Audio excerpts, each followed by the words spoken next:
I had always trusted my wife, Emma. We had been married for 5 years, and for the most part, things were good. We had our moments of disagreements, like any couple, but we were happy. Or so I thought. It all started on a Friday night. Emma had been invited to a party by one of her colleagues. She assured me it was a casual get-together, just drinks and light conversation. Nothing to worry about. I didn't think much of it at first. She was always so social, and I knew she needed time to unwind from work. I kissed her goodbye and told her to have a good time, completely trusting her. As the night went on, I decided to relax with a movie at home, occasionally texting her to check how things were going. She replied with short, polite messages, nothing out of the ordinary. But then came the picture. It was just a photo of her at the party, looking carefree, a smile on her face, her hair flowing in loose curls. What struck me was a caption, "Dancing the night away." Beneath that, there were several comments from her colleagues, all praising her dance moves and calling her the life of the party. I clicked on the post to see the full picture, but then something caught my eye, a man in the background. He was standing very close to Emma, his hand just a bit too low on her back. It wasn't an intimate pose, but something about it made me feel uneasy. She was a beautiful woman, and I trusted her, but I couldn't shake the feeling that something was off. The nagging feeling grew stronger as the night went on. I tried to focus on the movie, but I kept thinking about the dance. Why was she dancing so closely with him?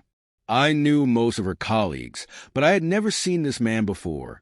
I tried to push the thought aside, telling myself I was just being paranoid. The next morning, she returned home, seemingly unaffected by the night.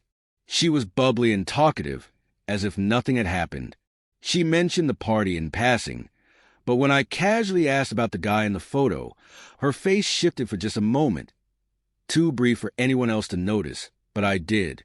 She explained that he was just a colleague, someone from another department who was married. She said they had shared a laugh on the dance floor, nothing more. I wanted to believe her, but deep down, something inside me just didn't sit right. A few days later, I found myself scrolling through Emma's social media again. I stumbled upon a video, a short clip from the same party. In it, Emma was laughing, dancing with the same man. But this time, there was no question. They were all over each other, arms around one another, moving with an intimacy that seemed way too personal for just colleagues. My heart sank as I watched them, realizing the truth I had been avoiding. I confronted her that night, my voice shaking with a mixture of disbelief and anger. She broke down immediately, confessing everything.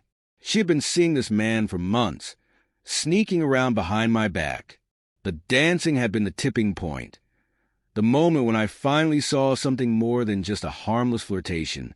In the end, Emma admitted that her affair had been more than just physical. It had become an emotional escape, something she felt was lacking in our relationship. She said she had been unhappy for some time, but instead of talking to me about it, she had sought validation from someone else.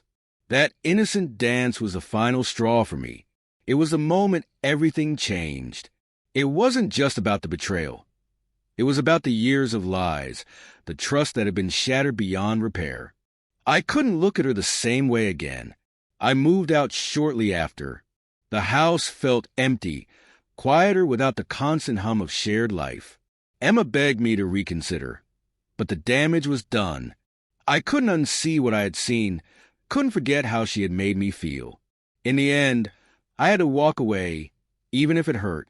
Some things, once broken, can never be fixed. As I packed my things and moved into a small apartment downtown, the weight of it all continued to settle on my chest like a heavy stone. I spent the first few days in a daze, replaying the moments leading up to that night, the subtle signs I'd missed, the small doubts I'd brushed off. How could I have been so blind? It felt like a betrayal not just of me, but of the life we'd built together. The memories, the laughter, the trips we had taken, all of it felt tainted now. For weeks, I tried to get back to some semblance of normality. I threw myself into work, spent time with friends, tried to regain some of the independence I'd forgotten over the years of marriage. But it was hard to shake off the feeling of loneliness that kept creeping in at night. The hardest part was that I still loved her. Despite everything, despite how she had broken my trust, there was a part of me that missed her. I couldn't escape the memories of the woman I thought I knew, the one who had always been there, who had laughed with me at dinner, who had shared her dreams and fears. How had it all turned into this? One evening, about a month after we had separated, Emma showed up at my apartment. She had called earlier, saying she wanted to talk. I agreed reluctantly, not sure what else there was to say, but unable to completely shut the door on her. When I opened the door, she looked different. Her face was thinner, eyes tired. She seemed like a woman who had gone through her own kind of hell, and for a brief moment, I almost felt sorry for her. "I'm sorry," she said, her voice breaking. "I never meant to hurt you. I don't expect you to forgive me, but I needed to apologize. I messed up, and I don't know how to fix it. I've been a mess without you. I realize how much I took you for granted." Her words hit me harder than I expected. She was being honest, vulnerable even, but that didn't undo the pain I'd felt in the weeks prior. I listened as she explained how her relationship with the other man had crumbled shortly after our separation. She told me how the excitement had worn off, how she had realized too late that she had made a huge mistake. "I never wanted to lose you," she continued. "I love you, and I've been living with this guilt every day. I was looking for something that wasn't there. I'm not asking for you to take me back right now, but I want you to know that I see how much I hurt you, and I'm so sorry." I stood there, listening, torn between the part of me that still loved her and the part that had been crushed by her betrayal. I didn't know if forgiveness was something I could give her. Could I really trust her again? Could I move past the thought of her dancing with someone else, of the lies, of everything we'd built that had now been reduced to nothing? "I don't know, Emma," I finally said, my voice thick with emotion. "I don't know if I can ever trust you again. I don't even know if I can be with you after everything that's happened." She nodded, tears welling up in her eyes. "I understand. I'll give you space. I'll do whatever it takes. I'll wait. But I hope one day you can see that I truly am sorry." She left shortly after, leaving me standing in the doorway, heart heavy with indecision. As I closed the door behind her, I realized something. I wasn't sure I wanted to go back to the way things were.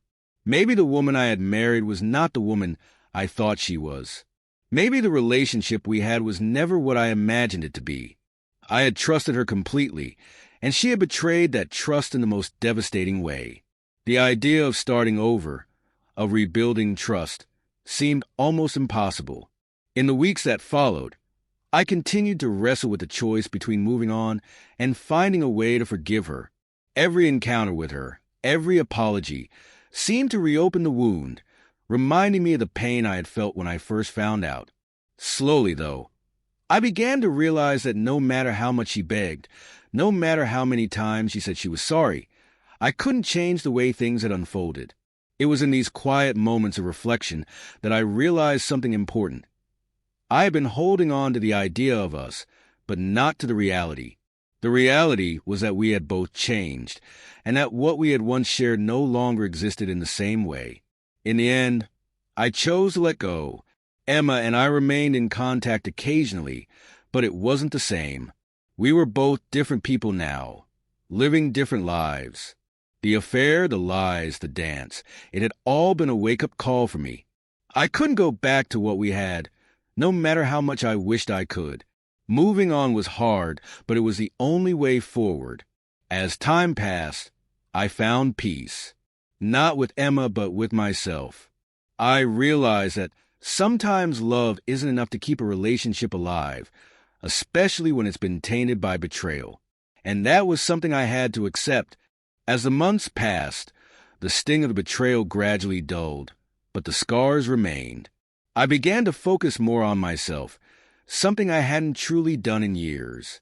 I threw myself into my career, picking up new hobbies, rediscovering old passions, and spending more time with friends. I didn't have all the answers, but I knew one thing. I couldn't keep living in the past, holding on to a relationship that no longer existed. One evening, after a long day of work, I decided to go for a run through the city. I had always enjoyed running as a way to clear my mind, and that evening, the cold winter air felt refreshing against my face. I didn't know why, but I ended up running past the park where Emma and I had first met. It was strange. There had been so many memories in that park, but now it felt like a completely different place. I stopped by the bench where we had sat so many times, talking about everything and nothing. It was hard not to reflect on how naive I had been back then, so certain that we were building something that would last forever.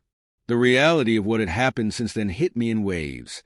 The lies, the affair, the heartbreak. But as I sat on the bench that night, I realized that I had to forgive myself before I could ever forgive her. It wasn't about letting Emma off the hook. It was about releasing myself from the weight of the past. That night marked a turning point for me. I realized I had spent too much time focused on what I had lost, rather than what I still had, the opportunity to grow, to heal, and to move forward with my life. I didn't need Emma to be happy or whole again. I had the power to rebuild my life on my own terms. A few weeks later, I found myself having dinner with friends at a new restaurant I had been wanting to try. As I was chatting with them, I realized how much I had changed. I was lighter, freer, and more at peace with where I was. I wasn't looking for validation from anyone, not even Emma. I had learned that happiness wasn't something that could be given to me by someone else. It was something I had to cultivate within myself.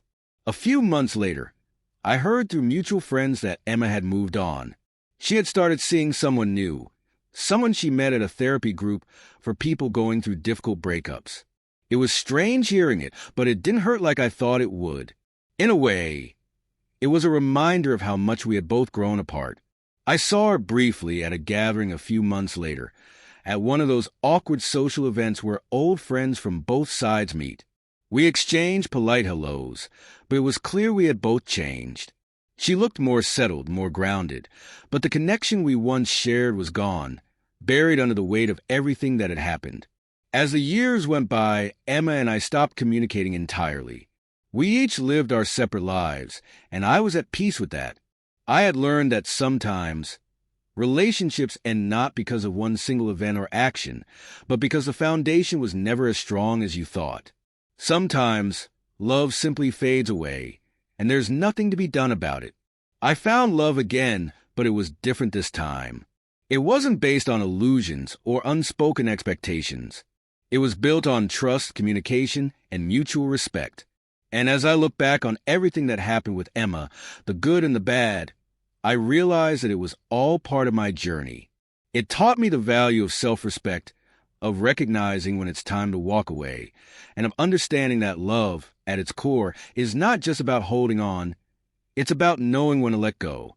That innocent dance, once a symbol of betrayal, became just another moment in the story of my life.